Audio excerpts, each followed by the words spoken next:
Well, can I give you a very warm welcome this evening, all of you. It's good to see you here, so many of you. So obviously, some of you feel this is an important time. And we're looking forward to an interesting and I hope informative evening. I just want, before I go any further, want to say a big thank you to all the people who've helped to put this on. We're very grateful to the church here for allowing us to use the space, to the folk who've been stewarding, to the various committees who've been working behind the scenes to put things together, particularly John Brough, who's the chairman of Lichfield Speakers Corner, who's done most of the work in terms of trying to get the candidates here, and the folk on the sound desk as well. If you need the toilets this evening, if you ask a steward, they will show you where to go. If we do need to vacate the building in a hurry for any particular reason, you can use this door to my right, door to my left, and down the passage, or the doors through which you came in this evening. Lichfield Live are filming this evening's meeting via their website. I don't think it's going out live. There were some technical issues, but you should be able to see a recording of it. If you don't wish to be seen on camera, you need to move upstairs into the other room, I'm afraid, apart from the folk at the front here. As I said, this evening's event's been put on by Lichfield Speakers Corner and Churches Together in Lichfield. Churches Together have organised hustings over the past 2 or 3 occasions, often in the cathedral. They're unable to host it this year, which is why we're here. And once again, we're partnering with Lichfield Speakers Corner. I'm sure many of you will know the spot in Dam Street where different events happen. There's a small committee that looks after that, and they organise events such as this evening's and various other things during the summer. Speakers Corner Trust is a national organisation that was set up to help to improve the standard of public debate. So we're hoping for some of that this evening. I'd just like to welcome on your behalf this evening the candidates and thank them for coming along. Starting on my left, we have Dave Robertson, who's representing Labour, Paul Ray for the Liberal Democrats, Michael FABRICANT, Conservative, John MADDEN, who's an independent candidate, and on the far end, Andrea MUCKLEY for the Greens. So we want to thank them all for wanting to stand in the first place and indeed for coming along this evening. We're very grateful for that. I think this is the only occasion in the constituency when you all 5 are together. Is that right? Mm-hmm. Yes. Okay. Just a note about the water that's on the table, because I know it has been an issue in other constituencies. The single-use plastic bottles of water were left over here by Lichfield Festival when they did some lunchtime concerts, and we're just using them up. We didn't buy them. They're the only 5 that were left, just enough for everyone this evening, so please don't pillory anyone for using that. The plan for this evening is that in a few moments, each candidate is going to have 5 minutes to give a presentation. We've chosen the order in which they go by drawing lots.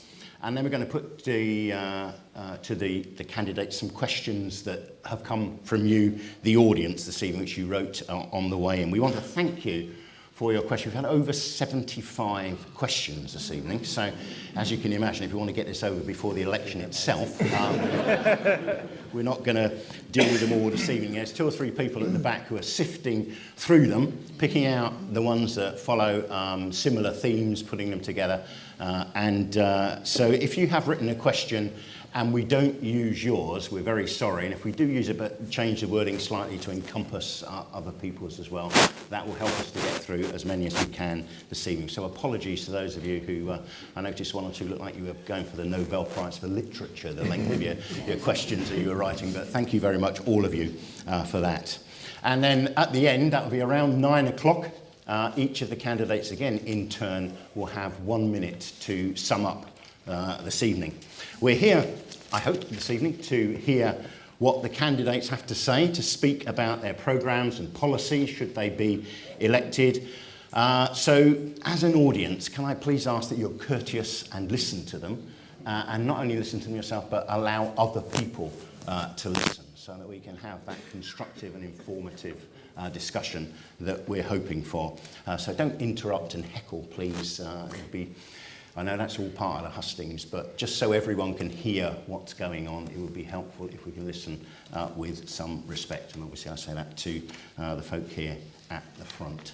So we're going to start off with listening to each of them in turn, and as I said earlier on, Dave is going to speak, and he has 5 minutes to speak on his programme.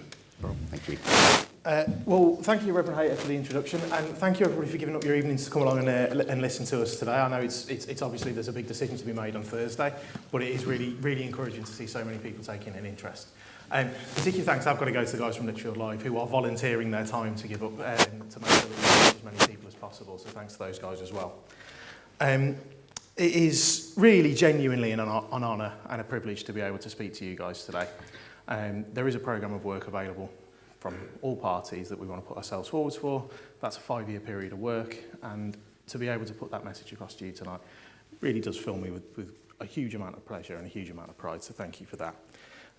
Having said that, I'm sure I'm not the only person in this room that is a little sick and tired of going to hustings and national TV leaders debates and party political broadcasts and all the other things that at the minute are kind of just descending into point scoring and squabbling and politicians just bringing out the same old party lines as if somehow the 50th time you've heard it, it will mean something different than it did the first. So one thing I don't want to do tonight is waste everybody's time going through the same things that you've heard 1,000 times during this election campaign. Everybody already knows that Labour is the party of the NHS. Everybody already knows that public services are safest in our hands. I don't need to retread what is already trodden ground. What I do want to talk about tonight is Lichfield. What I do want to talk about tonight is Burntwood. I want to talk about our constituency because there is a huge national picture going on, but there is also a picture within our constituency which sometimes can be lost in all the noise from the national picture. And if we are going to talk about that, I think it's really important actually that we start off by recognising how lucky every single one of us is to call this place home. And I really cannot stress that enough. Lichfield is a spectacularly brilliant place to live, to learn, to grow. And I can absolutely say that firsthand because I'm 33 years old. I've been here for 29 and a half years of it. I genuinely do not remember a time when Lichfield was not home.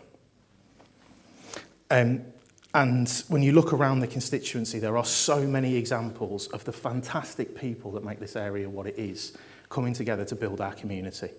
I mean, there's a few examples which I've just listed. There are multitudes more, but the examples I've got down here are the fantastic work done by the Spark Cafe in Burntwood, making sure that everybody in Burntwood, and particularly children, have got access to amazing services. Friends to Friends, who I was out talking to today. The Lichfield Emergency Night Shelter, which I know is run partially through the room in the back here. Lichfield Food Bank, again, the food bank over in Cannock, which I know does amazing work in Burntwood. There are huge elements there of our community coming together and standing together. But for me, actually, the biggest example was this summer.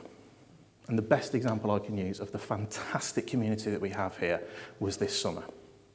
Now, I didn't save that leisure centre. Neither did Paul, and she's smiling at me, but neither did Joanne. And I can't even put it down to one name or two names in terms of Matt Wilson and Caroline Fellows, who were the driving force behind the committee. You guys did that. It was the people in this room and the people in this area that did that.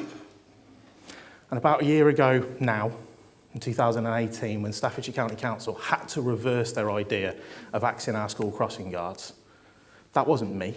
I played my part, as I did with the Friary Grange campaign. I'm always eager to take part and do what I can to help out, but it was the people of Lichfield that made that decision possible. It was the people of Burntwood, it was the people of Staffordshire that forced their hands there. And I'm so proud to count myself as part of this community. Having said that, I am concerned about 2029 and I'm concerned about 2023. The two examples that I spoke about at length there are places where we've had to fight to not lose. We've had to fight to keep. And I don't want to do that. Quite frankly, I'm sick of having to fight to keep. I'm sick of having to fight to maintain. I am 100% behind the idea of fighting to win. And I am absolutely certain in my resolve that I want the generation that comes after me to have not only what I've had, but more. I want them to be in a position where they can live a better life than I have. Unfortunately, we're now in a position where my generation is the first ever that can reasonably expect to be poorer than their parents. First in history. World Wars didn't do it, Napoleon didn't do it, and the Black Death didn't do it. And what we've got on Thursday is a chance to change that. What we've got in Thursday is a chance to change our government and make sure that we're providing the resources that our community needs to continue to flourish. Thank you.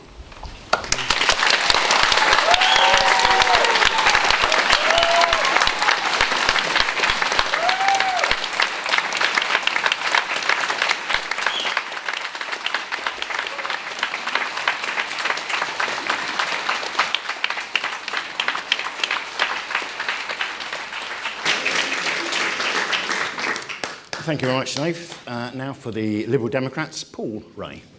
Thank you, and good evening, everyone. Again, thank you very much for coming along this evening. So my name is Paul Ray. I'm your Liberal Democratic candidate in this general election. And just a little bit about me. I've lived in Lichfield for 19 years. I'm a lawyer in my day job, and I advise the private sector on their financing, and I advise on capital projects in the public sector. So I've got a good understanding of what's happening out there in the economy. I'm a councillor here in Lichfield District Council, and I have a reputation for being active and getting things done. And I've got family from all generations living in this area, so I've got a very good understanding of the challenges and issues that affect all parts of our population. This general election is about two main issues. It's about Brexit and it's about trust. And as a party, we want to build a brighter, fairer, outward-looking future for our country. And I'm going to differentiate myself from Dave. I am going to challenge the Labour Party and the Conservative Party and other parties during this. You need to know what I stand for and how it's different from what the other parties are standing for. So I'm not going to apologise for that. And Dave didn't mention Brexit, which is the key issue of this election. Our position on Brexit is absolutely crystal clear. We are the strongest party of Remain. The Conservatives, in my view, want to lead us out of the European Union, lead us over a cliff to what will be an economic disaster for this country. Labour cannot make up its mind. They cannot be sure where they stand on Brexit, and only the Liberal Democrats give you that absolute clarity on the Brexit position as being a party of Remain. The Conservatives and Michael FABRICANT will say that a vote for them is to get Brexit done. But I tell you, that is just not being honest. We still need to negotiate a trade deal with the European Union, and that will go on for years. I say that our future is best within the European Union, but the final decision is with you, the people, in a people's vote. And remember, no one who was born in this century voted in that referendum, and this is a decision that, above all, is going to affect future generations, our children and our grandchildren. The Leave camp will say that a people's vote is undemocratic, but now we can make the decision based on facts rather than slogans. And how, after all, is giving you the final say, another chance, undemocratic? And it gives the younger generation a say in their future. We have spent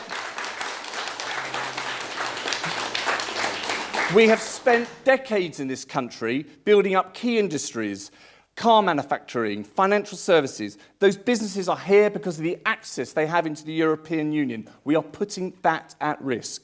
And the US Midlands is the second largest exporting region in this country, and a hard Brexit, leaving the European Union, is going to hurt here. And the problems of the modern world are global. The environment, climate change. How do we get the tech giants to pay tax in our countries? We can't handle those challenges alone. We have to handle them by working with our European partners. Just another reason why we have to stop Brexit. And I just want to turn now to the domestic agenda, some of the key principles that drive Liberal Democrats. Firstly, we believe in being honest and straight with you. So the Labour Party, their manifesto contains some crazy giveaways when it comes to public services. And the Conservatives, I'm afraid, are just not being honest with you with respect to their agenda. Our funding plans are sensible and you can trust them. So, for example, no one wants to pay more tax, but we will put a penny on your income tax to fund the NHS and the care services, which we know are in a chronic state or in desperate need of further funding. The environment is an absolute priority. We take the climate emergency seriously, and we will commit to generating 80% of our electricity from renewables by 2030. And if we are serious about the climate emergency, we have to work closely with our European partners. Just another obvious reason why we have to stop Brexit and remain within the European Union. Education is another fundamental belief for our Liberal Democrats, in particular primary education, so that youngsters, when they come out of school in the primary setting, have the skills. If they don't have those skills, their life chances are severely damaged. We will recruit 20,000 more teachers. We will put an extra £10 billion into schools and give the schools the investment they need. So we have strong, clear, honest policies. We are seeing Labour and Conservative voters coming across to us. They don't believe that Labour is a party of Remain.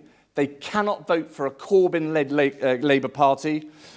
And they don't trust the Conservatives. So if that is you, you want a moderate, ambitious party that is fair, and you're looking for a home, your home is the Liberal Democrats.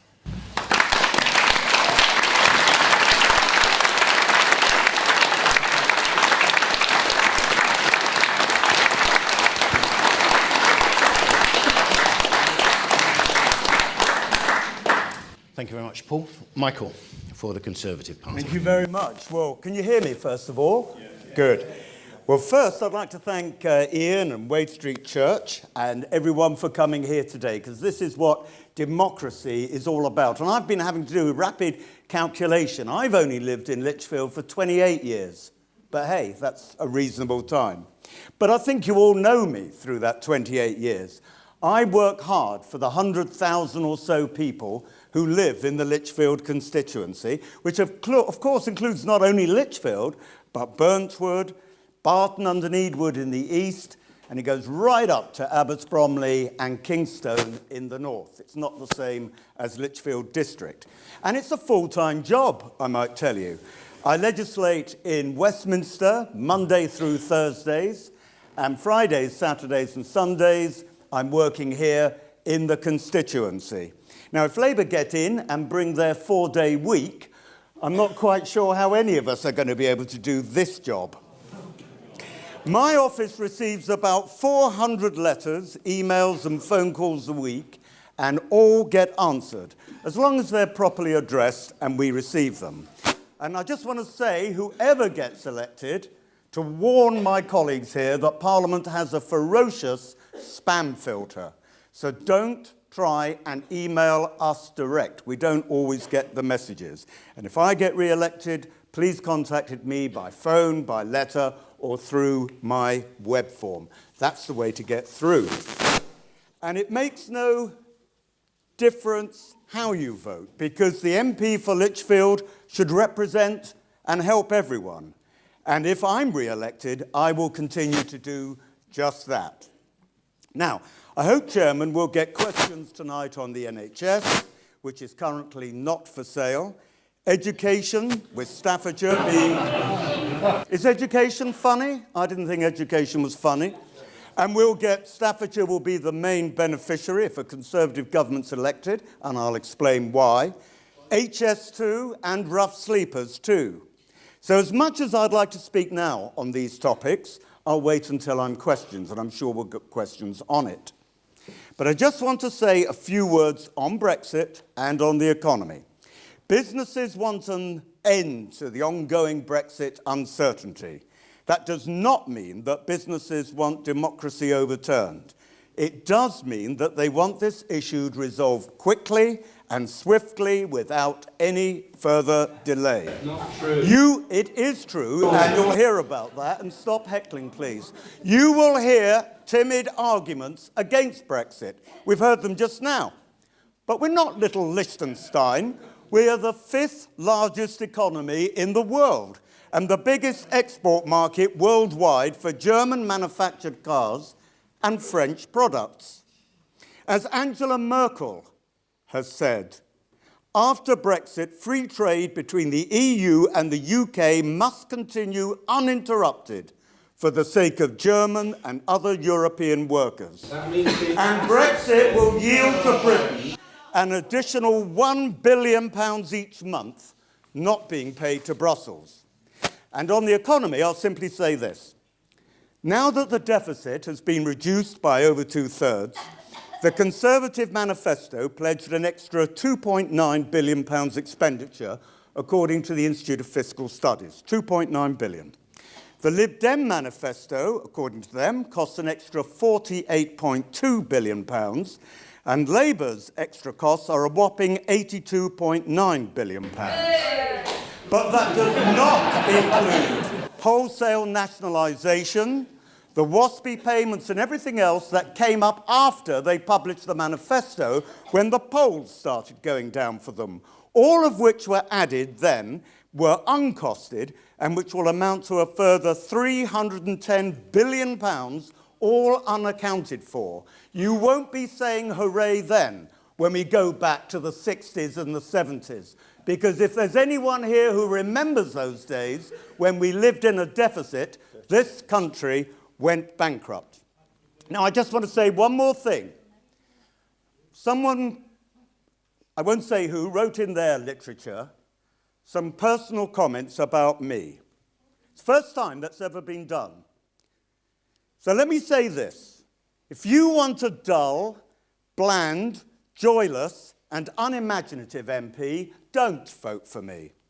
If you want an MP who thinks HS2 is a good idea, despite its dreadful route, don't vote for me. If you want to see this country bankrupted, don't vote for me.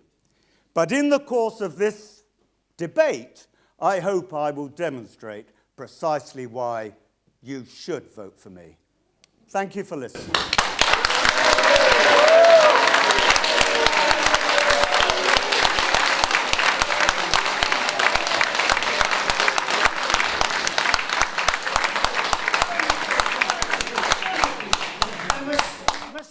Spoken. Thank you, John Madden. Next. Keep going. My name's John Madden. I'm a nobody. I'm off the streets. I paid my £500 to Standard Independence. I've lived here 18 years. I have businesses in the town. I also work in the day, a lot of things. I believe in fair play and not allowing the privileged to play the system. The importance of personal responsibility, social responsibility, and international responsibility. How policies should be based on evidence and long-term terrorism, and not ideologies. Why we need to rebuild representative democracy and resist populism. And how opportunities for all need nurturing, but not predetermined from the top down. With more information available to the ordinary citizen and more information becoming available thanks to the internet, I have a gut feeling that more and more true independents will stand to get elected. Because thanks both to an increase in civil service and the EU, work in Parliament may become more about scrutiny of the government than getting stuff for the electorate. One thing is certain, the established political parties will fight independence in the councils and in the parishes and in the constituencies, and if they get in Parliament, because no one gives up their front of money without fighting tooth and claw.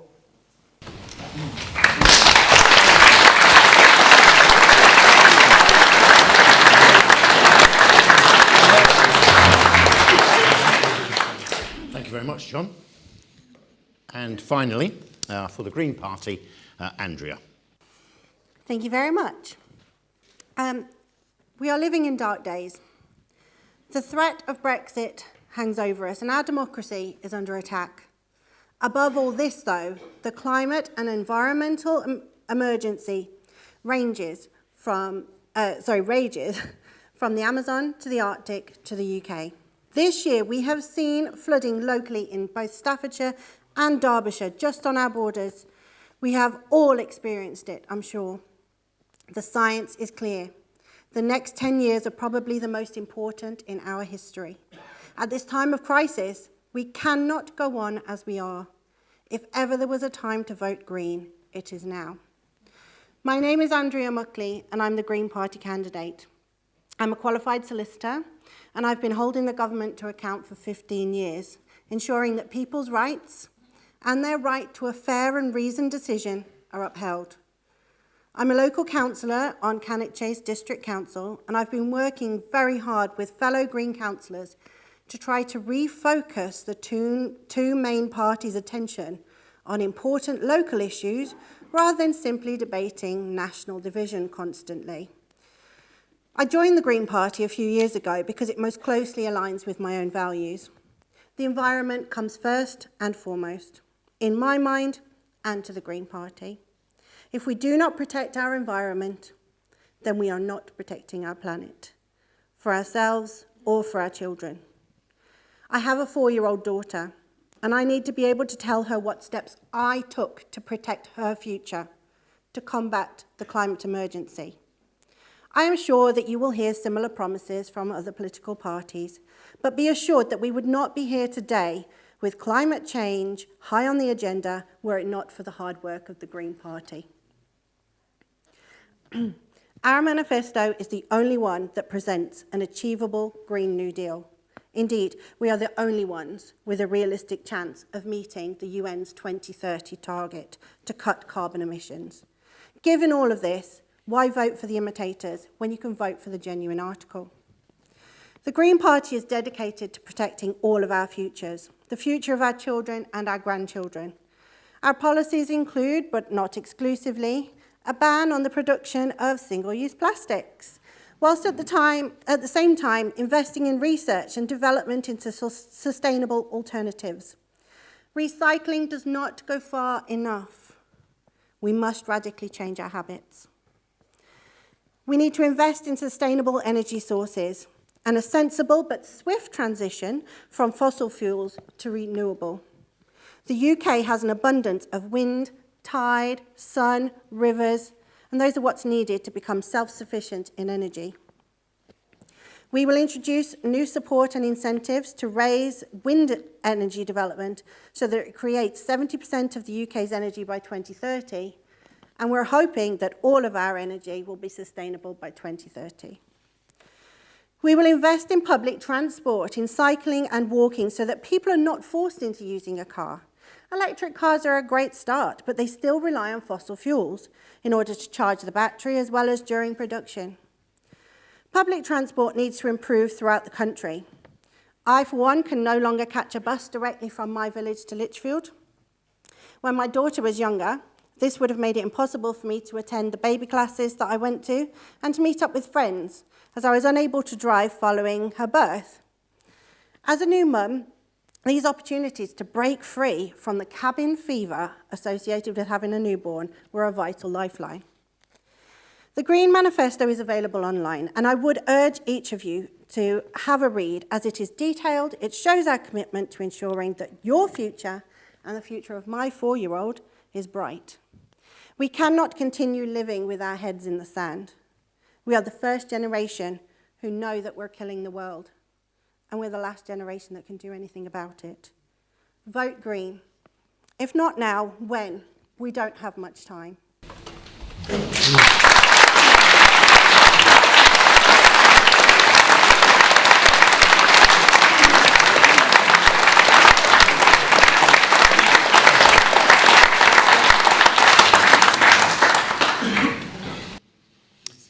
Thank you, each of you, for those little presentations, which give us a flavour of what you're about. We are now going to turn to the questions, which I hope John's got, because I haven't got any up here at the moment.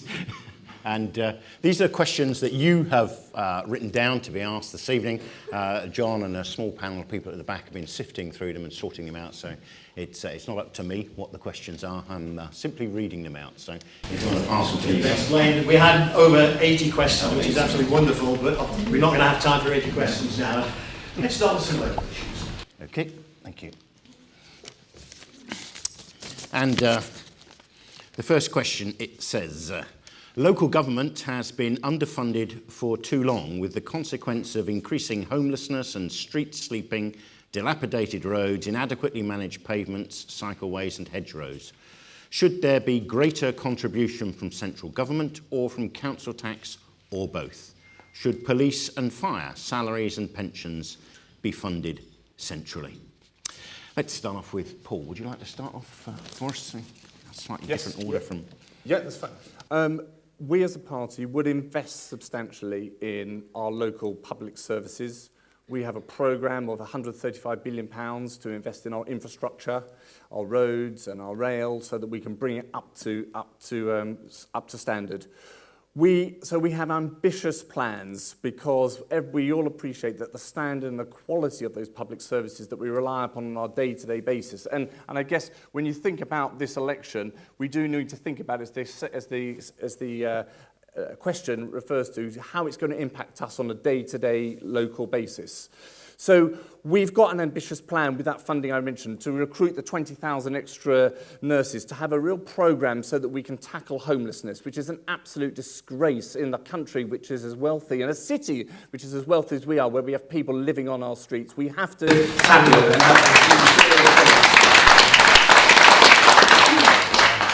And I'd also say, as a party, we believe in local government. It's one of the strands that runs through our thinking. Decisions are made best by people when they are nearer their communities. We think that central government should fund local government to a much fuller extent. We would not do that by just increasing the council tax, which is a regressive tax. We've got to get central government to fund the services that we need locally from our councils, say centrally and fairly. Our funding plans stack up. So there's all these numbers being bandied around, but one thing I can tell you, that the Institute of Fiscal Studies, which is an independent body that has looked at all the manifestos, says that the Liberal Democratic policies and funding are sensible, responsible, and they stack up. You can trust them, which is a big issue in this election.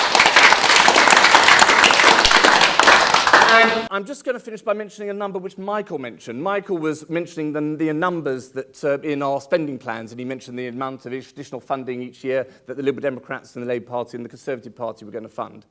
So the number he mentioned represents 0.35% of government expenditure. The Conservatives will increase government expenditure by 0.35%. You cannot trust your public services with the Conservatives. They will go backwards with them.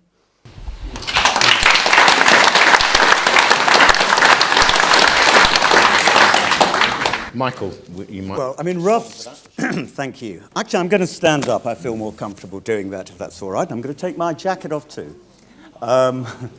Rough sleeping is a dreadful thing. I mean, in Lichfield district, I've been speaking to the council, there are 5 rough sleepers. And we mustn't confuse rough sleeping with homelessness. I don't know why I'm being heckled on this. These are facts. If you don't like the facts, I'm awfully sorry. But I'm going to give you the facts.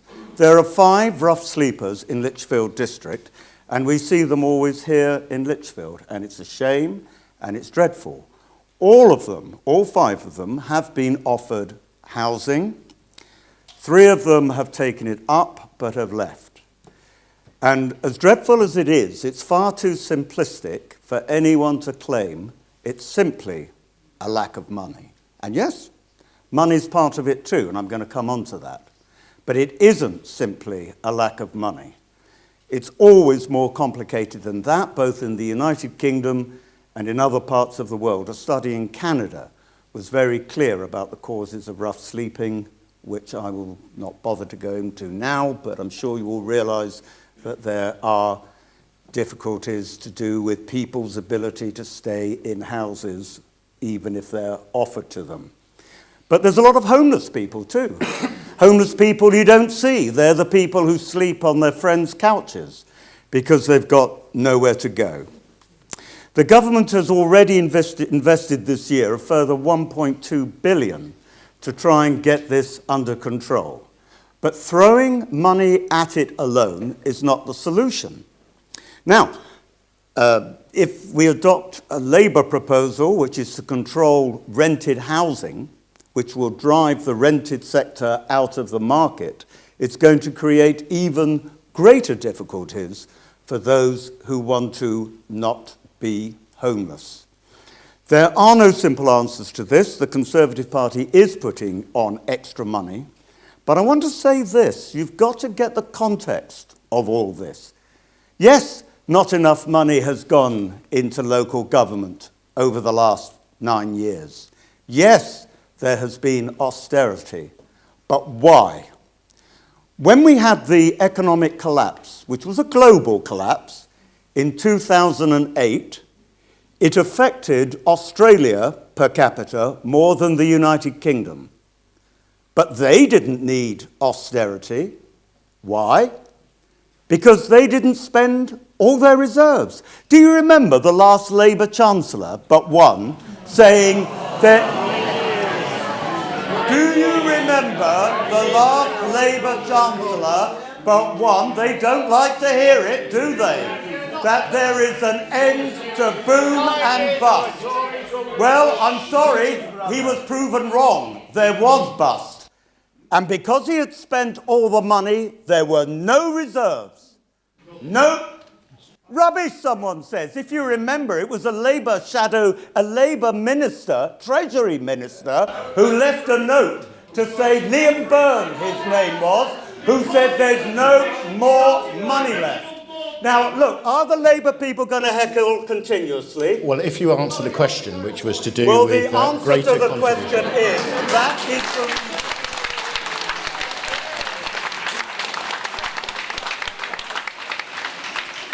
that is the reason why we had austerity. But we have reduced the deficit by 2/3. Look, forced laughter is something they do in the House of Commons. I didn't expect it in Lichfield. It was reduced by 2/3.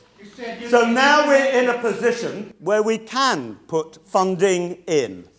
And as I've already said, Ian Hayter, perhaps you weren't listening, there should be more money going in, and we said there will be more money going in. But you've got to get the context. Have a sense of history.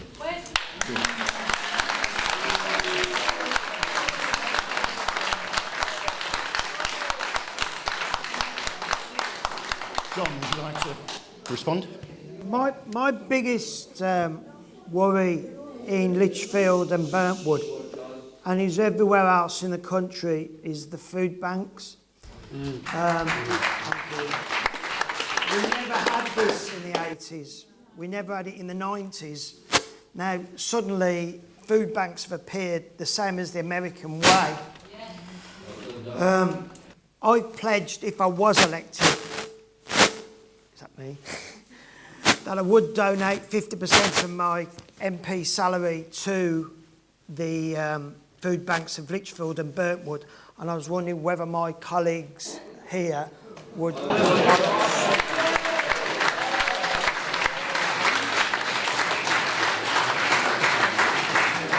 There also is a major mental health issue which causes homelessness as well, and I'd like really that to be addressed immediately, and that's my biggest. But the biggest one is, why have we got these food banks? Why? And that's it. But thank you anyway.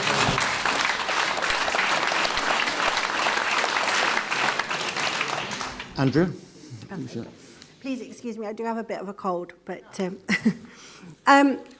local government is very important. It's very close to my heart. Having been elected as a local councillor just this last May, it's been quite the revolution to realise how severely underfunded local government is.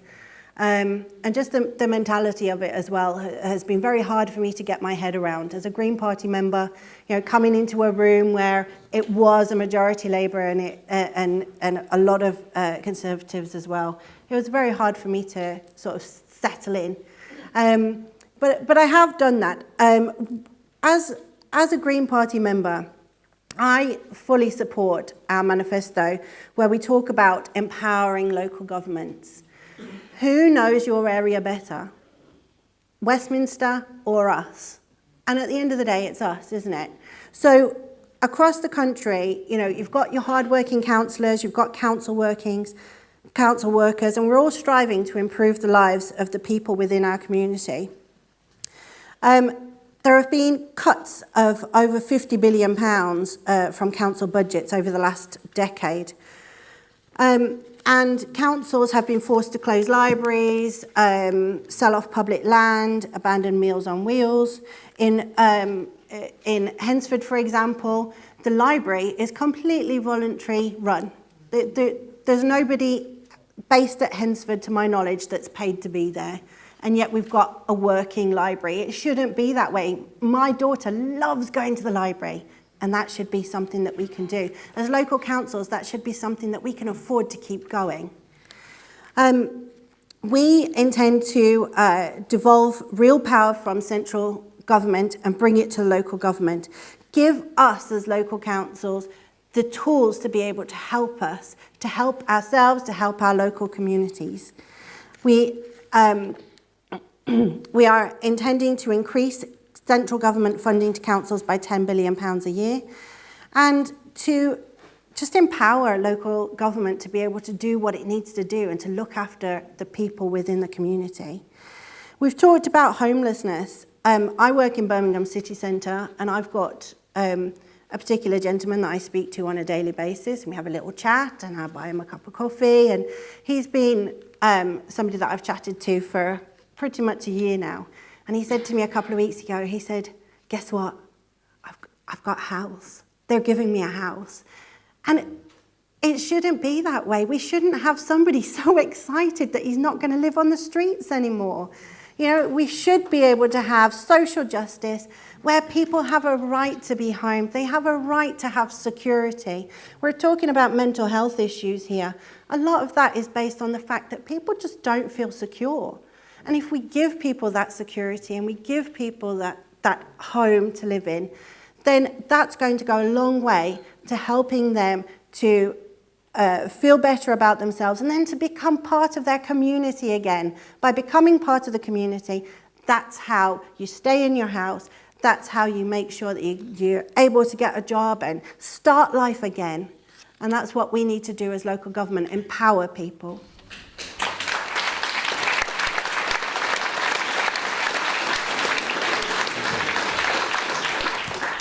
I will follow Michael's lead and stand while I answer this.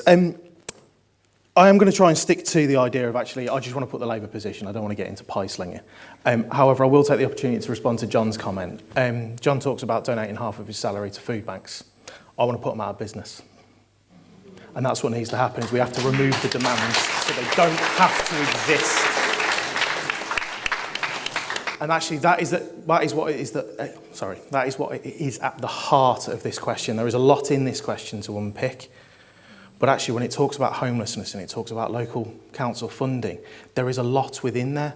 Michael touched on the ideas of homelessness being a very complex issue. And there's been some discussion around mental health services. That's absolutely key. But one thing we have to do is we have to stop looking at this through the goggles that we have. We have to start looking at this in terms of the outcome that we need. Yes, all of us now have agreed central government should be providing funding for councils.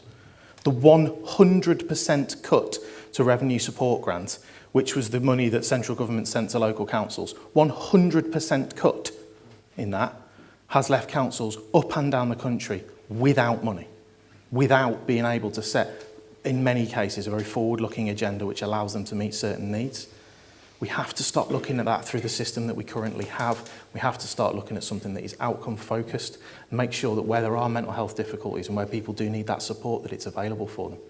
We have to make sure that the public service, our public services, our public sector, the things that our people rely on to live their lives are there and are there to support them. And yes, it will take some additional taxes. Yes, it will take some changes to the way our Treasury works. I am unashamedly happy to admit that, because what we have doesn't work. The fact that we are in the 5th largest economy in the world, we are in one of the most affluent, if not the most affluent areas of one of the largest counties. And we're talking about half a dozen people being rough sleeping because there's no housing available. It's an absolute travesty. So we've got to stop fiddling around in the edges of our systems. We've got to make concrete change. We've got to make absolutely certain that councils do have the money to provide those services, but so does the NHS to provide the mental health services that we need. We need to make sure that there is real action on housing. We need to make sure that we really tackle the housing supply. We need to make sure that we're really talking about making sure that what housing we do have is fit for human habitation, which is absolutely something I stand foursquare behind. And on all of these issues, we cannot continue to look at it in the way that we have. We need real change. We need system change that focuses on the individual and focuses on dignity rather than the size of GDP. Thank you.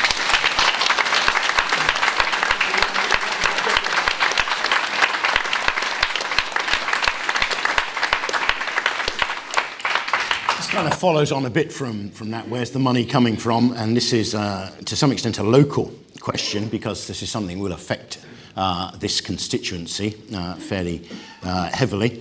And I'm going to ask John if he'd like to start to answer this question.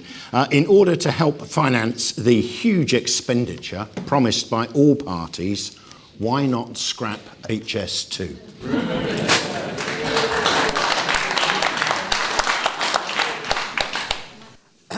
I would, before the scrapping of HS2, if it was going to fund and help more in the local issues around here. HS2 as a rail system is a viable thing, I believe, in the fact that it's sped up. And we can get from, well, we could say we could get the Caledonian from London up to Fort William. But the idea of how I can believe HS2 is that it will get us living here and being able to work south and eventually up north. So really, at the end of the day, I'm contradicting myself, because we could scrap HS2 and use the funding. What's happened with it so far now? Are we in it too deep to get out? No, we're not in it too deep, but I'll say later. I did have some notes on it, and I was kind of saying, like, I'm ad-libbing again. I did it last Friday, and I ad-libbed with all the students. But yes, I would scrap HS2 to fund more important issues. Yeah. John. Dave, would you like that? So quite a detailed answer to this one. Not going to stand here and say absolutely scrap everything without any further thought. Current route of HS2, idiotic. Yeah. Looks like we agree on something. No, the current route is just wrong. The fact that it's going to plough through 100 ancient woodlands is just crazy for me. I just cannot understand the idea that we're going to wipe out that much biodiversity, which will release that much carbon into our atmosphere. It just doesn't make sense to me. Now, having said that, the current route does not work. But actually, we need capacity. One of the big problems that we've had with HS2 is when it was sold as it will be 15 minutes quicker getting to London. That, for me, is not a game changer. The fact that the current line is full, you can't get any more trains on it, they'll crash into each other. You can't put any more carriages on the trains, the platforms aren't long enough. You can't build bigger platforms, there's houses in the way. The current line is full, and there is a capacity issue with getting people from the Midlands to London, and even more seriously, from the north further south. So actually, I do support the idea that we should be putting some money into public infrastructure. We should be investing in our economy so that we're able to see the benefits of that, and we're able to take the benefits and the revenues from that and put it into our public services. So I don't think HS2 should go. I think the current route should. I think it should be built north to south, not south to north, but I think that ship has sailed. So for me, it's not a case of scrap it, it's a case of let's really carefully reevaluate it, and let's make sure we're reevaluating it properly. Let's not put it through grade 1 agricultural land near the Dove Valley. Let's not put it in places where it's going to damage our biodiversity. Let's make sure we deal with this sensibly.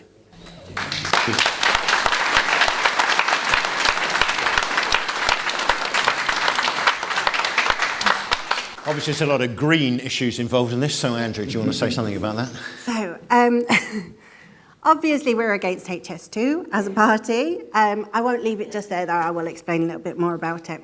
As my colleague just said, obviously, the first and foremost issue for us as a Green Party is the environment.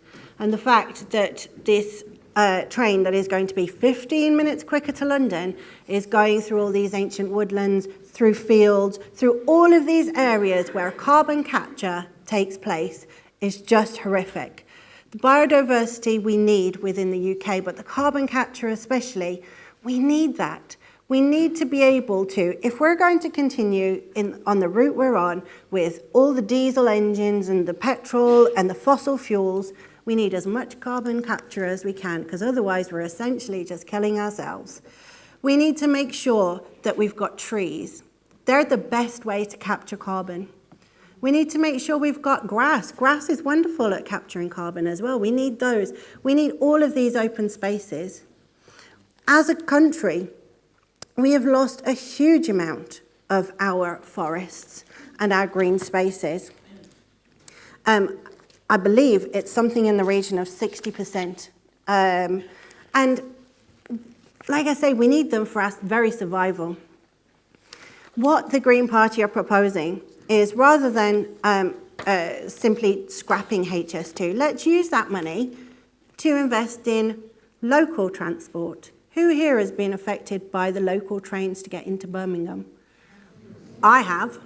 It's been horrific. Let's try and sort that out, shall we, before we start north to south. I, on various occasions, have been down to London, and yes, it's seriously busy in the morning, but it gets you there in about an hour and 15 minutes. What are we going to do with that extra 15 minutes? And get ourselves a coffee? You know, it's absolutely ridiculous for the sake of chopping down trees, railroading straight the way through green spaces without a care for anyone outside of London. We need to make sure that we're looking out for ourselves, and we need to make sure that local investment is where we start. We start with the buses. We start with the trains. We start with making sure people can cycle to places and that people can walk to places. That's the most important thing for us as locals. We have to be able to get from A to B. We don't on a regular basis, or most of us, obviously Mr. Fabricant does, but we don't on a regular basis have to go down to London. We have to look at our local infrastructure first, and we could use the money of HS2 to do that. From my village, I cannot get a bus to the train station that gets me into Birmingham for 9 o'clock in the morning because the local bus company has cancelled it. I now have to take the car. I have no choice. That's ridiculous. Why is that? Why are they making us use cars when actually it's much better for the environment if we all just catch a bus and then catch the train into work? It makes sense. We all know it makes sense. Let's focus on local infrastructure. Let's use that money to help ourselves.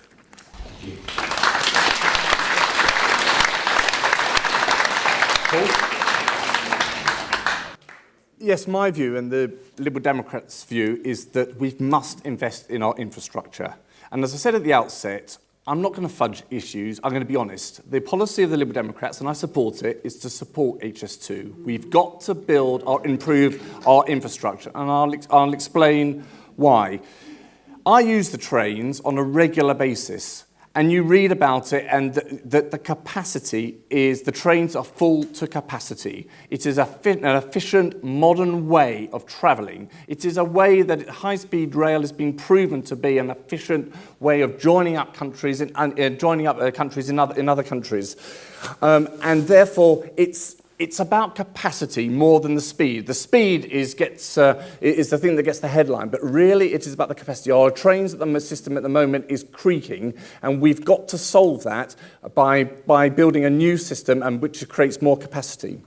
The other thing is, and this gets lost in the argument, I can't deny there is some environmental damage with HS2. Of course there is, but there are environmental positives. Because what HS2 involves, it involves taking freight off the roads. It involves people not flying from Manchester to London. It means you put the freight onto the existing network, and then the new network, the high-speed 2 network, becomes a network for personal travellers. So there are environmental benefits, and that gets lost in the argument.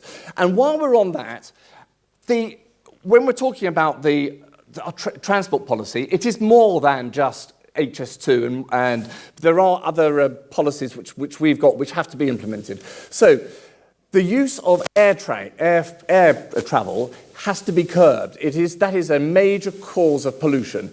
15% of 70% of all airline travel is by 15% of individuals. That is an area we've got to look at. And what we would do is we put a levy on air flyers, users, put a levy on them to discourage people and to make them question, do I need to make that flight? Rather than, as I say, 70% of those flights from a very small percentage of the population. So HS2 is just part of an infrastructure program that we need to implement, and there are other key aspects of it which we as a party would implement, which are environmentally friendly. Thank you very much. Michael, your opposition to HS2 as well. David was absolutely spot on in what he said. We need extra north-south capacity because the West Coast Main Line is at full capacity, but HS2 is not the answer. Paul was saying, you know, he wants to get people off aeroplanes, and he's right. The original proposal was to have HS2 running up a transport corridor, in other words, where existing railways, existing canals, and existing roads go. It was going to go up the M40. It would have connected with Heathrow, and most importantly of all, it would have connected with HS1. Yes, people would have then been able to go from Manchester to Paris by getting on a train, that was the original proposal, getting on a train at Manchester and getting off that same train in Paris. But of course, it isn't that way. It was stupidly changed by Lord Adonis under Labour and stupidly kept by the Conservatives under David Cameron. A new route which instead destroys countryside. I did a debate which I did jointly sponsored with the Woodland Trust, of which I'm a member, frequently go for meetings in Grantham, the headquarters of the Woodland Trust, and twice I've had debates in the House of Commons over the destruction of ancient woodlands, which take 400 years to form. No, HS2 is madness. It's like my old Hornby 00 train set. It doesn't connect with anything. So if, for example, I wanted to travel from Lichfield to Paris from Brighton, and I wanted to use HS2, I'd have to go from Lichfield City, or Trent Valley, to Birmingham New Street. If I was married, with screaming kids and loads of bags, and then walk across to Curzon Street. And then once I got to Curzon Street, I would then get down to Euston, and then I would have to walk across to St Pancras. Nobody's going to do that. They're going to take the plane. And that's why HS2 in its present form has to be scrapped. Instead, I've been concentrating on working with the West Midlands Rail Executive and talking about making a new passenger line on an existing freight line which will connect from Lichfield City to Lichfield Trent Valley, which we already have, of course, and then going on to Alderus, Barton-under-Needwood, then Burton, and then on to Derby, where the train turns round, using hydrogen trains, which are very, very clean. And this would relieve all the pressure on the A38. 500,000 visitors every year go to our National Memorial Arboretum, and they have to go always on the A38. And anyone who's driven to Burton knows how that clogs up during the day. So all these different things make sense, but they have to be sensible routes, and HS2 isn't that. Now, John asked the question, but have we spent too much? We've spent so far £5.5 billion on HS2, but £3.5 billion is the upgrading of Euston Station with 2 extra platforms for HS2. But I would argue you need 2 extra platforms there anyway. Very often, if you're going down to Euston, the train has to stop because all the platforms are used up. So that isn't sunk money.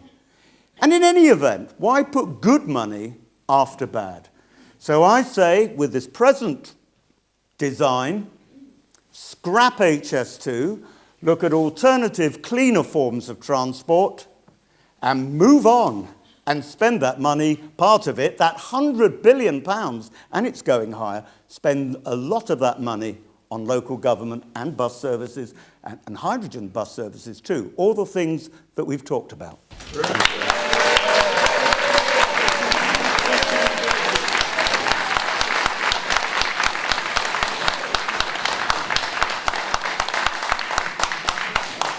Very much. I'm sure you put your hand on my shoulder. I don't have screaming children anymore, but there you go. They make start now. Right, this is the one we've all been waiting for, folks. As we are all fed so much misinformation, or as we were all fed so much misinformation back in 2016, isn't it now only right we should have a second people's vote on Brexit in the interests of true democracy?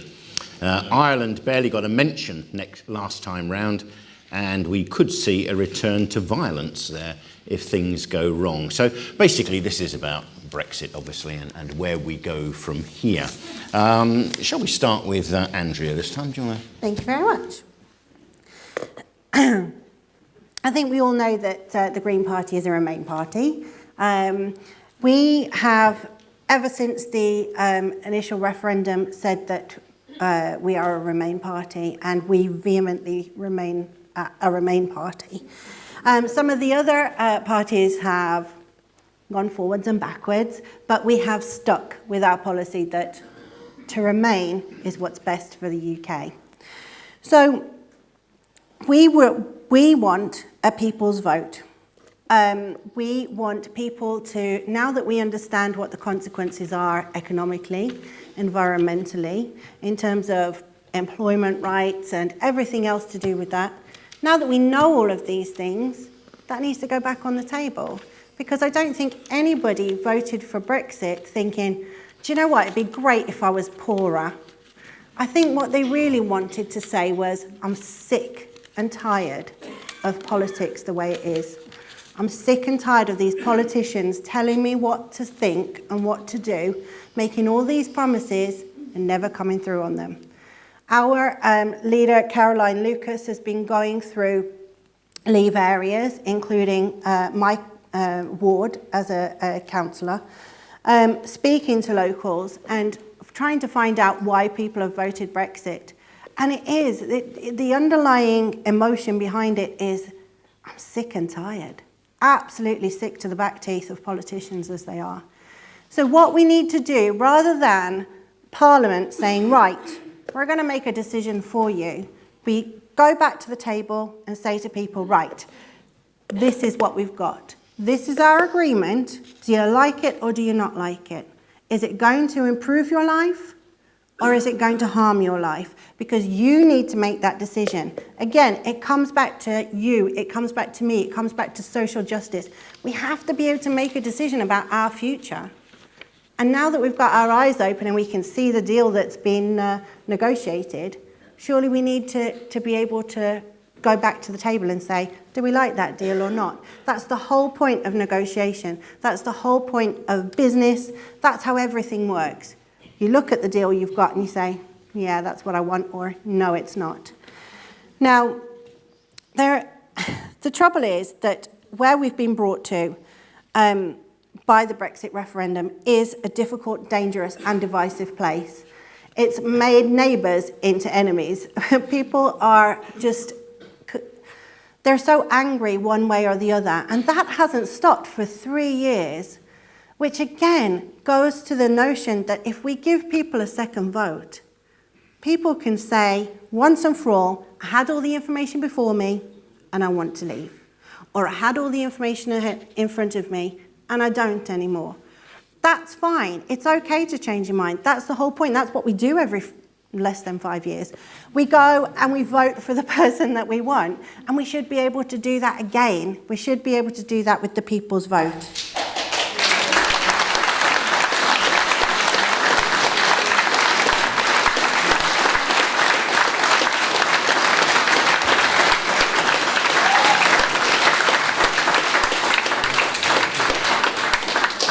Liberal Democrats say they've got the clearest position on this, but we'll hear from you nonetheless.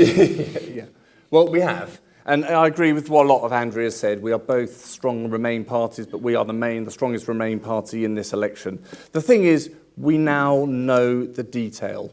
we had the referendum which was based upon slogans and rush facts and misinformation, if not lies.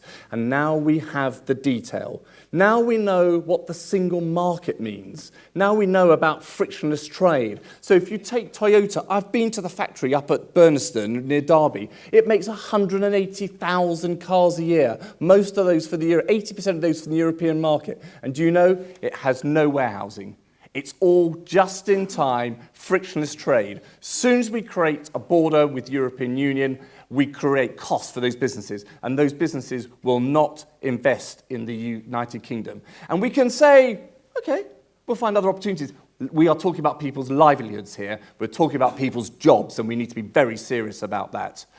And then, if you take free movement is something which is a positive. Since we had the referendum, 11,000 nurses and doctors who are from the European Union have left the NHS and our care services.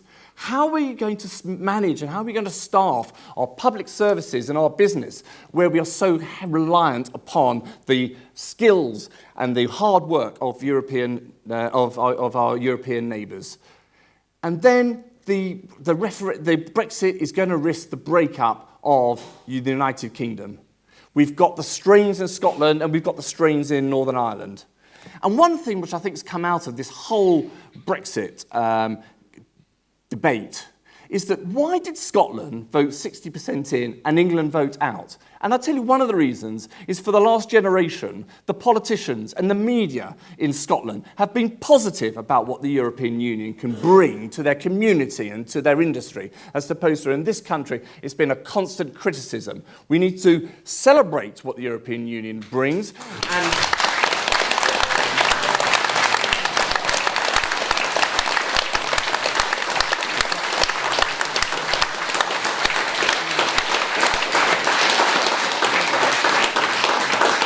we need to celebrate. And before I finish on celebrate, it isn't just about jobs.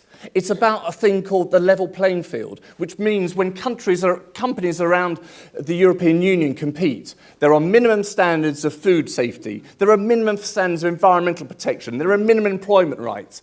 I do not want to live in a country where they get dumbed down, and the European protects those rights. And we've talked about the environment. The environment, that's the way you tackle the environment, by working with a block of countries to make a real difference to this world.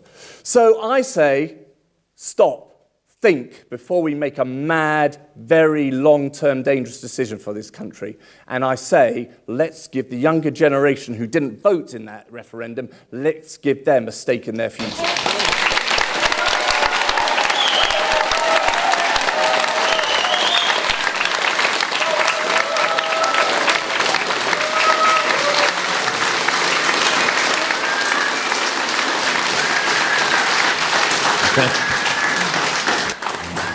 So, we had a people's vote in 2016.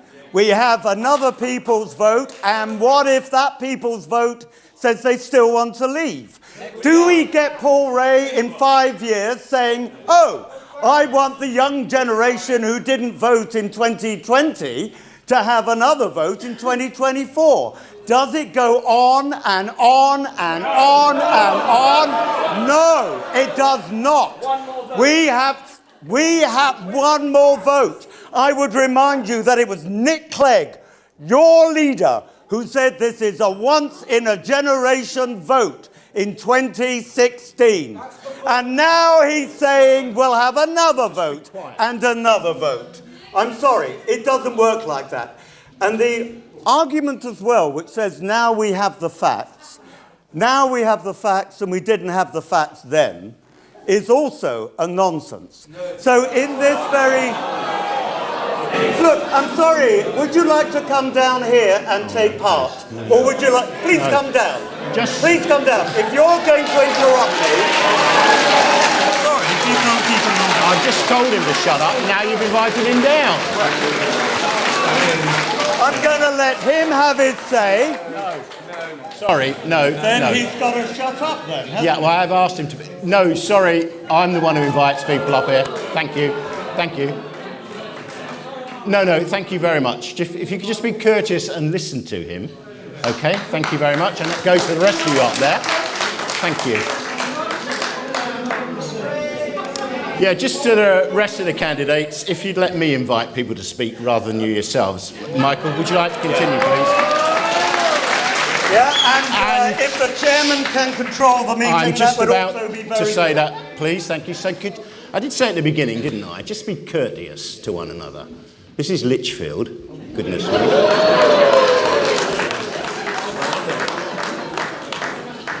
We've come along here this evening to hear what these people have got to say, not what other people have got to say. So if the rest of you could just be quiet for a moment and hear him out. Thank you very much. You know, if there was a Speaker of the House of Commons and this gentleman was doing what he was doing, he'd be named and asked to leave, not come. So I think I've been quite generous, actually. Let's just get on Anyway. with the question, Michael, please. So the point is, I do not believe in having another vote. In fact, the nature of the question, if I may just read it, it said Ireland didn't get a mention last time. We could see a return to violence if things go wrong. We might see this. That might happen. We heard earlier that we wouldn't get a free trade agreement, even though Angela Merkel and Emmanuel Macron has made it very clear that we must have a free trade agreement because it's in the interest of the French and German people, because the United Kingdom is a major importer of French and German products. What has also been made very clear by manufacturers, you mentioned Toyota, Paul. Toyota, 2/3 of their parts are not from the European Union. Yes, they operate a just-in-time facility whereby they take into account how long it takes for product from Japan and the United States and other non-EU countries to arrive, but they do it. 2/3 of parts come. Look, you know, I'm not going to. I think he enjoys it when I talk to him, actually. He's obviously a needy person. So I'm sorry, just keep quiet, yeah? I don't know whether he's a mender of momentum. You know, they sort of have trained to sort of sit there. Ah, now we know, now we know. Michael, come on, busted. please, just answer the question. So it's very clear when you read the Greater Birmingham Chamber of Commerce that what businesses want is they want an end to this. I think the population want an end to this. 2 days ago, there was a YouGov poll in Scotland, and 58% said they wouldn't vote to leave the United Kingdom, even if we were not in the European Union.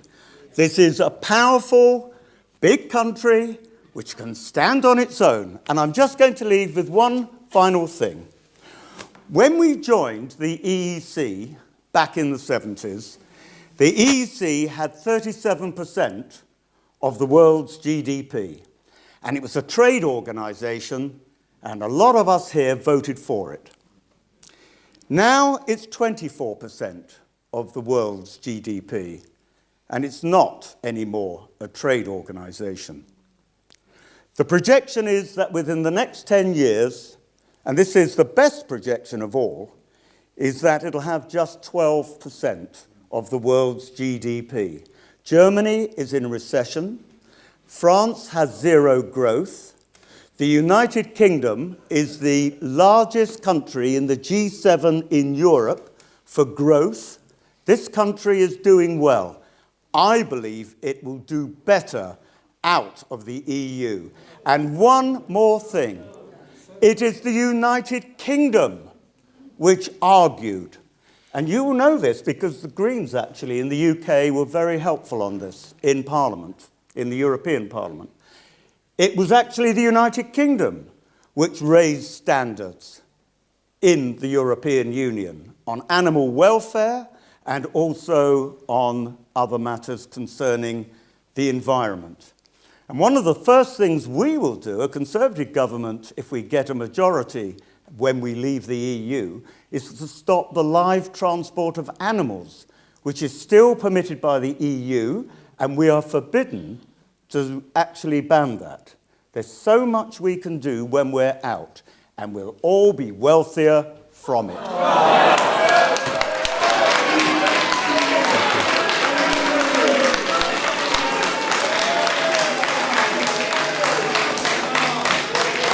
Dave Robertson. I hate this.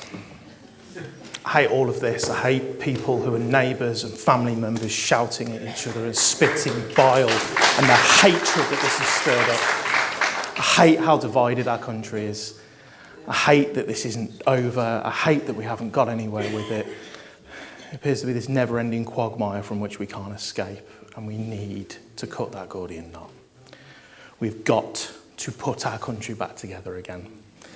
And at the core of me, I want nothing more. I was up in Handsacre over the weekend knocking on doors. So I had a chat with somebody, and we had a really long chat. We talked about the NHS, we talked about universal credit, we talked about a whole wide range of issues. And then at the end he was, oh, so where do you stand on Brexit? So went through the Labour Party position, which I will restate for people in a minute. But his response really shook me, and I didn't have anything prepared to deal with this. When this guy looked me in the eye and said, "You're just trying to please everybody." Yes.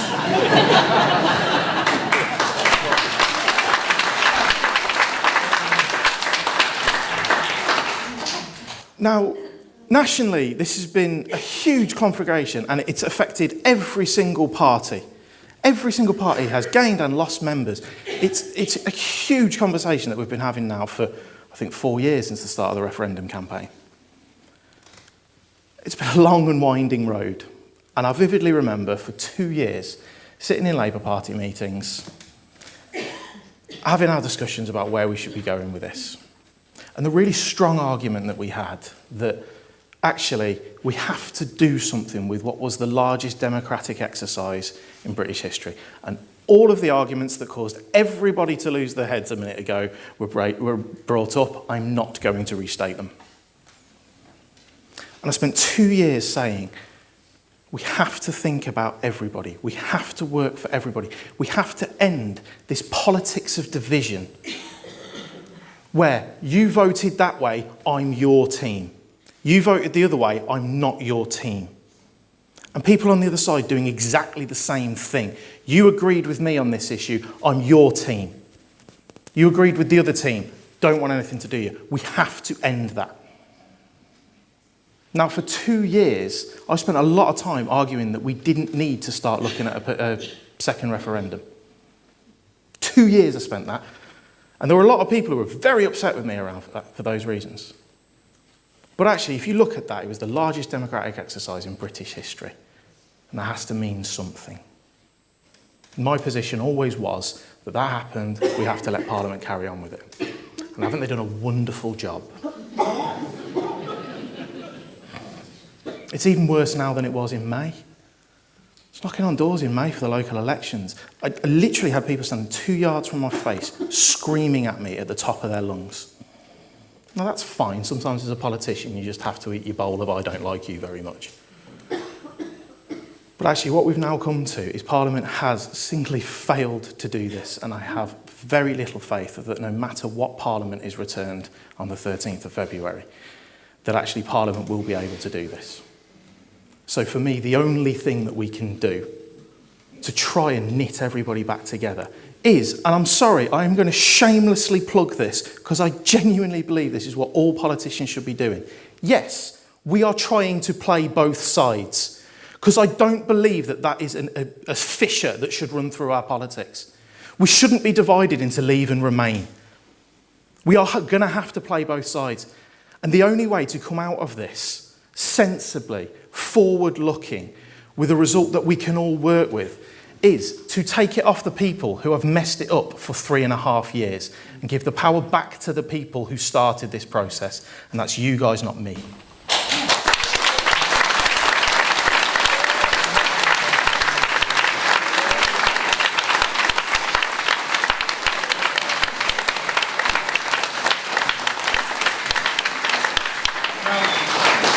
Follow that, I can see. Yeah, but which side of the fence are you going to jump, and which side of the fence is your leader going to jump? James does not.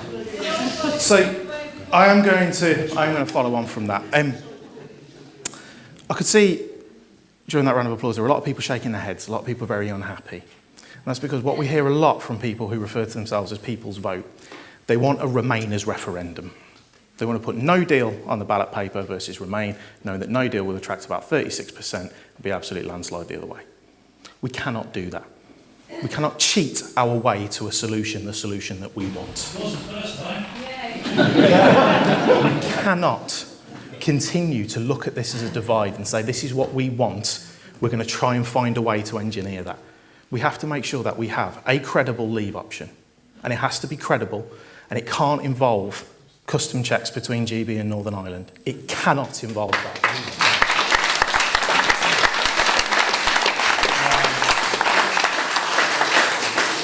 And I am astounded by how flippantly a member of this panel just said, oh, it might cause Northern Ireland to kick off again. We cannot be flippant with that.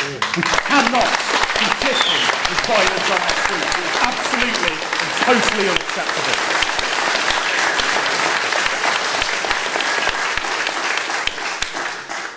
So that is why our Labour Party position for me is the only one that allows us to get to a future where we put our country back together. We will not risk Boris Johnson's deal in a referendum.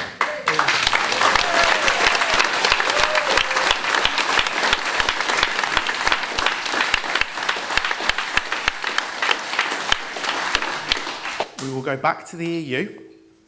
We will do what we've been told we can't do in 3 months in exactly the same way that Boris was told he couldn't do it in 3 months either. We will give ourselves a 3-month deadline to come out with the best deal that we can manage in that time. And then we are back to you so that we can move on, so that we can put our country back together and we can find our way to our future.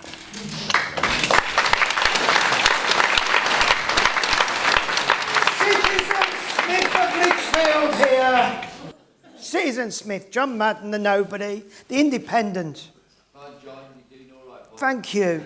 You're kind. You're the only one who stands up there as yourself. Thank you, young man. You're so kind. Thank you. Brexit uncertainty has proved to be a nightmare. Also, I think elections are not much better.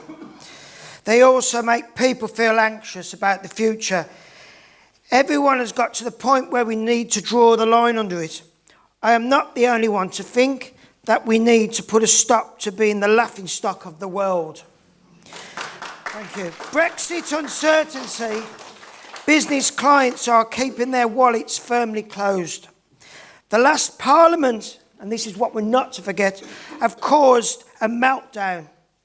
Low-income households in Lichfield and Burntwood are more vulnerable to recession than they were before the financial crisis. This amid the mounting risks of Brexit downturn. Shame on the last Parliament. I feel that those people who voted feel incredibly let down, and this has become a game-playing, personal, political, opportunistic thing instead of actually implementing what the people had asked for. Thank you.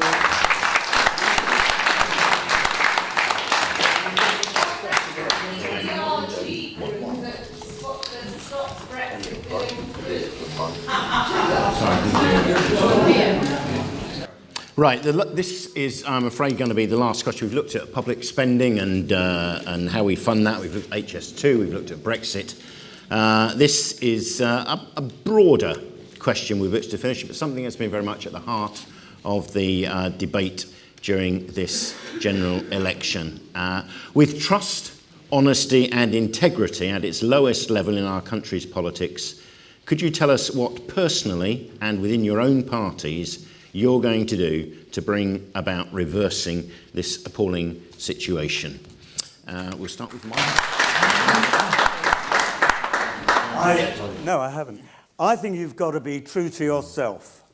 One of the reasons why I resigned as a government minister was because I wanted to be true to myself, because I didn't agree with the government on HS2, and there were a couple of other matters as well, and I wanted to be free to speak out about it.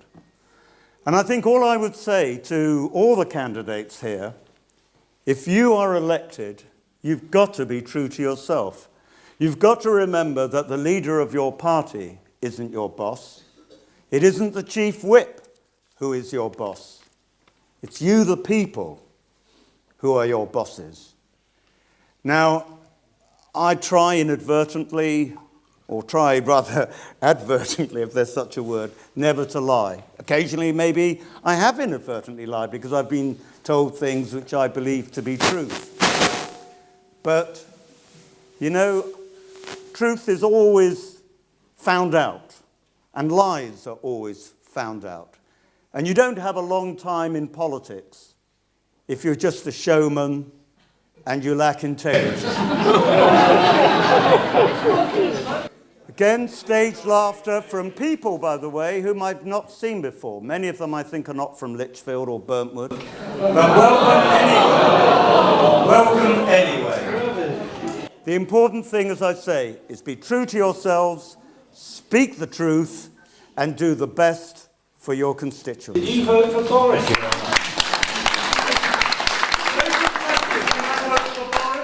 No.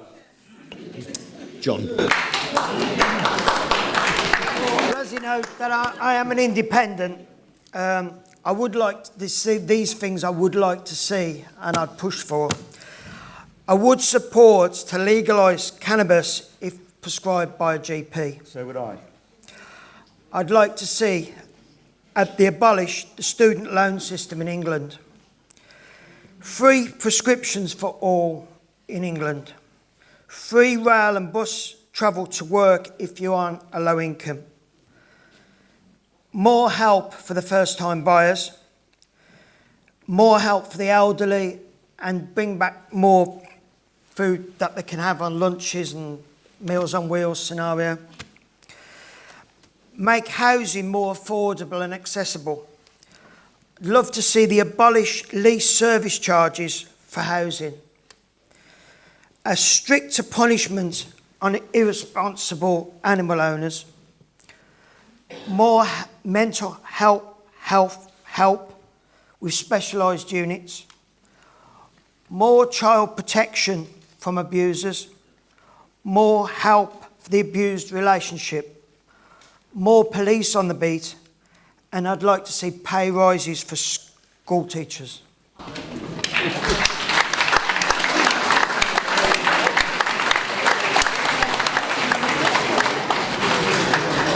Thank you very much, John. Is there anything particular out of all that that you would say would bring back trust and honesty into politics? I think the way I've looked at over the last 2 years of the politicians, it's punishment time back for us to give them back. If you vote for me, it's a protest. I know that, you know that.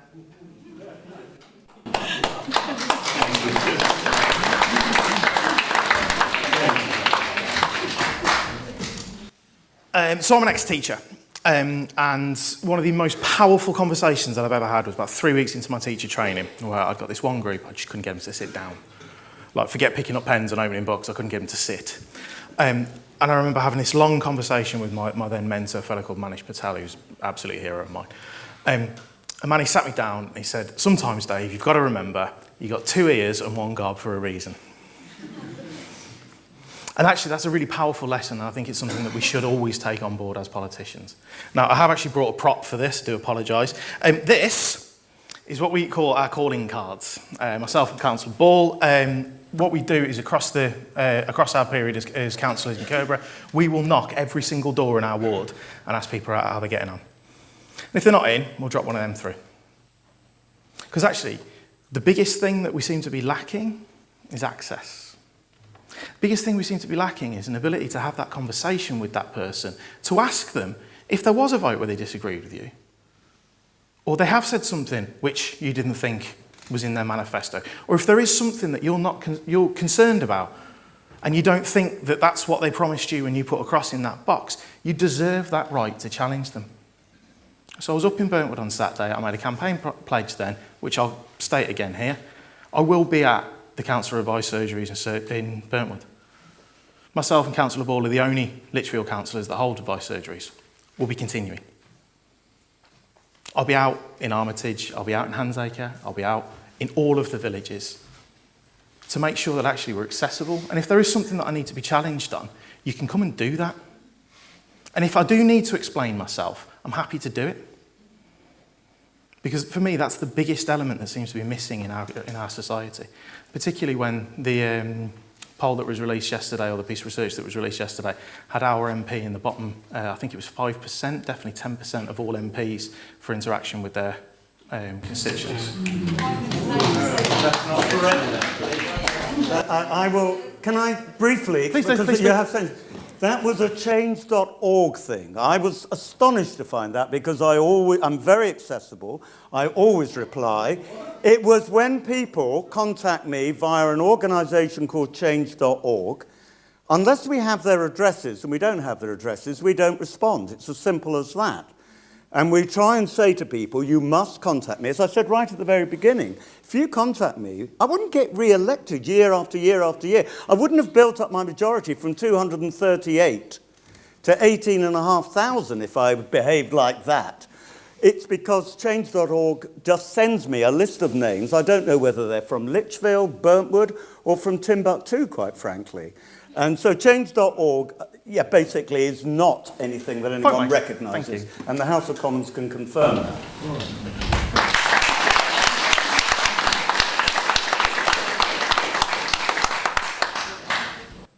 So it was a change.org survey, but it still points to an issue that actually they were able to grade people. There is data there that exists because they were able to produce a ranking. So clearly there are MPs who are following that through. Actually, for me, access and the ability to talk to people and the ability to be available and making sure that I'm connected into the community will be absolutely key to what I will achieve over 5 years. Thank you very much.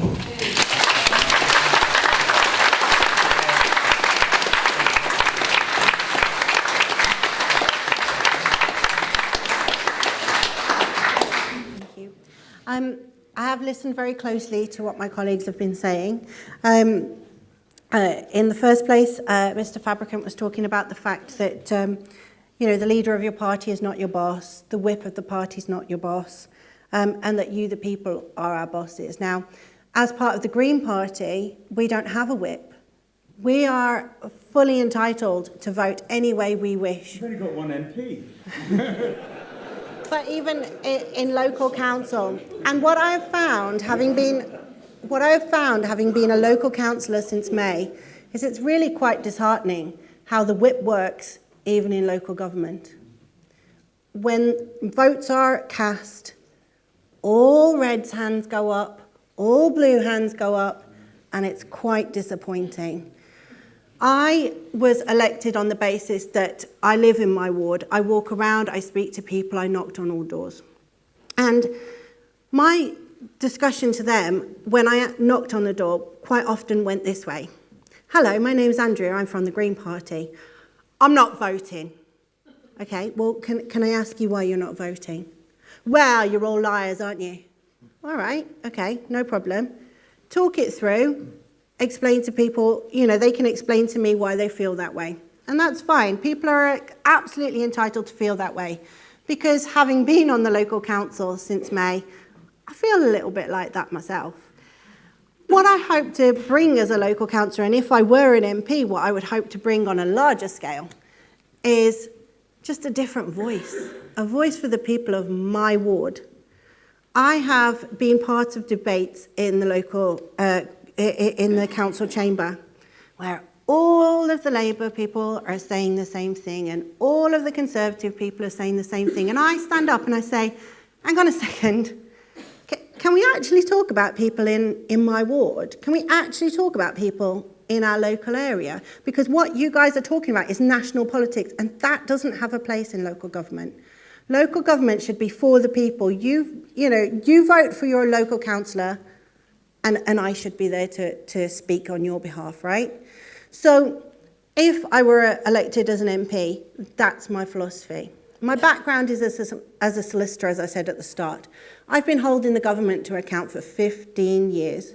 There's a process called judicial review where you take the government to court on the basis that they've either breached people's rights or that they have failed to give adequate reasoning for their decisions. Now, the reason I do that is because people don't have a voice against the government.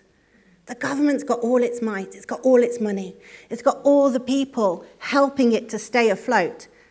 And you've got the little guy who's trying to get a house, or his family have been refused this particular application or that. And it's about that one person. That's what it's about. And that's why I'm in politics. And that's why I was voted in as a ward councillor, because people trust me to actually speak on their behalf. As a solicitor, I don't care if I'm unpopular. That's fine. I'm used to that in court. I give one argument, you give the other argument, we'll see who wins.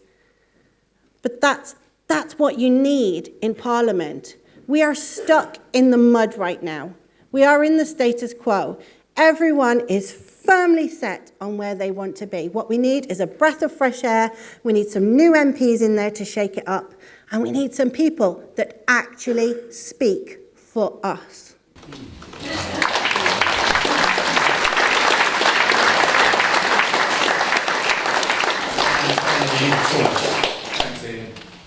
Well, as I said at the outset, trust has been a massive issue in this election, and trust has broken down in this election.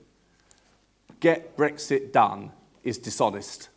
We know that Brexit is a long-running saga, and we need to have long-running negotiation with the European Union. The promises of the Labour Party on their public expenditure are just eye-wateringly giving ways. Their responsibility to our public finances is irresponsible. There's just no trust, there's no honesty with the programmes that the Labour and the Conservative parties have been putting to you during this election. I think the other key thing with this election, and generally with politics, is politicians on all levels need to be careful of the use of their language. These are very highly charged times in this country politically, and we need to be very respectful of our constituents and people that live or work around us. And then language and divisive language, racist language, should be called out because it is just inappropriate.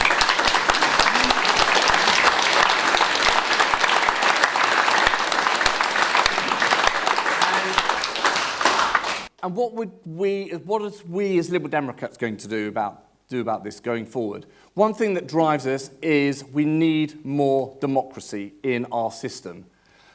We need to give the vote to 16-year-olds. We need to reform the House of Lords to make it more democratic. We need to get more devolution into our system, so we devolve power into our regions, so we have better decision-making. And we need proportional representation.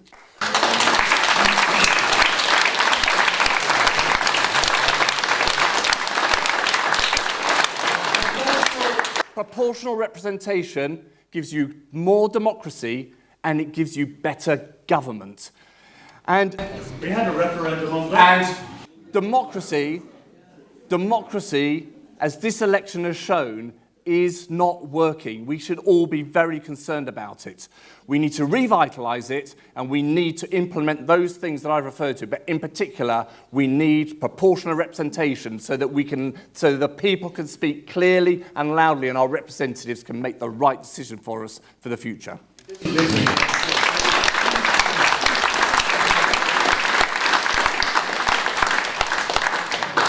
Thank you very much to each of you for attempting to answer the question. You now have a minute each just to sum up before we all wind our way home. And we're going to do that in the same order that we did it at the beginning. So I'm just going to set my watch once again. And Dave's going to start off for us with 1 minute. There are too many people left behind in our society. There are too many people relying on food banks, there are too many people sleeping rough, there are too many people homeless, there are too many people who don't see a future. The system that we have has led to that, and it has to change. I'm unabashedly saying that the Labour Party manifesto says real change on it, and that's what we need. Because every single person in our society deserves to have every single possibility in front of them. And there are some radical things that we're suggesting, but we need it. Because without that radical policy proposal, we will not see the real change, so that we can build a society that works for me, that works for you, that works for your neighbour, your family, and everybody that they know. Real change needed.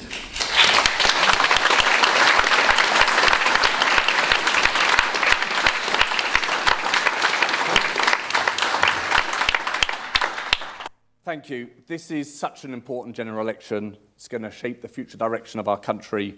We need change. We need honesty in our politics. And I just want to leave you with a thought. Think about this. Think about this country in 2012 when we had the Olympics in this country. And think about it now. 2012, we were proud. We were united. We were respected around the world. And now look what we've created. We have to get our country back. And the way we do that is we stop Brexit, but we do it by giving the people the final say through a people's vote.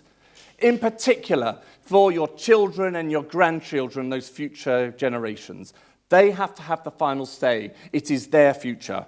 So if you want to stop Brexit and have a say in that, you want to build a brighter future for an outward-looking country, I urge you to vote Paul Ray and vote Liberal Democrat on Thursday.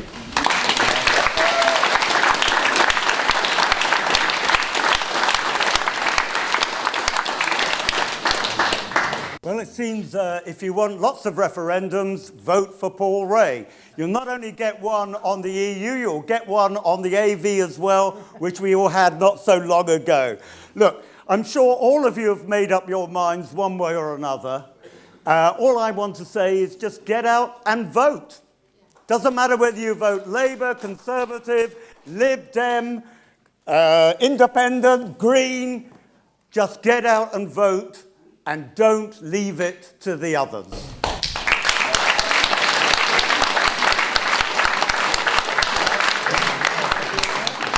Short and sweet, and I still don't trust any of them.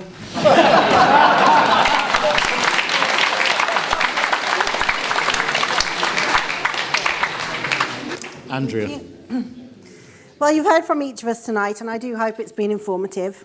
You've heard us all say what we think you want to hear. I think we've all done it quite well. But I think it was Einstein, and I'm sure you're going to correct me if I'm wrong, who said that the definition of insanity is doing the same thing again and again and expecting a different outcome.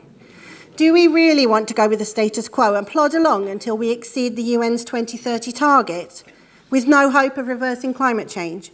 Until the NHS is sold off to the highest bidder? Until our democracy is eroded ever further? We are living in difficult, dangerous and divisive times as a result of the status quo. The Green Party offers a credible alternative. We offer hope for our future, for the planet, and for not just my daughter, but for all of our children. Vote Green. If not now, when?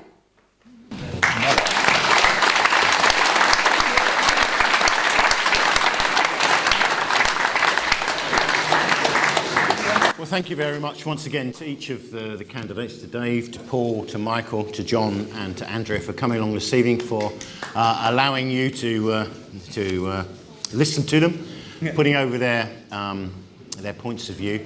And as Michael said, please get out next week and vote next Thursday.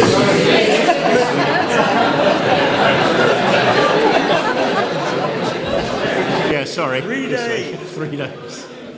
It's Christmas, folks. There's all sorts of stuff going on. Can I just leave you with some words in the light of what 2 or 3 people have said this evening about the fragmentation of our society at this particular time. Those of you who take the Mercury will have read this anyway last week. These are some words of John Wesley, as this is a Churches Together partly sponsored event this evening. He came across some people who had the vote. In those days, not everybody had the vote. And he said, I advise them, firstly, to vote without fee or reward for the person they judged most worthy. Secondly, to speak no evil of the person they voted against. And thirdly, to take care their spirits were not sharpened against those that voted on the other side. May that be the way in which we vote.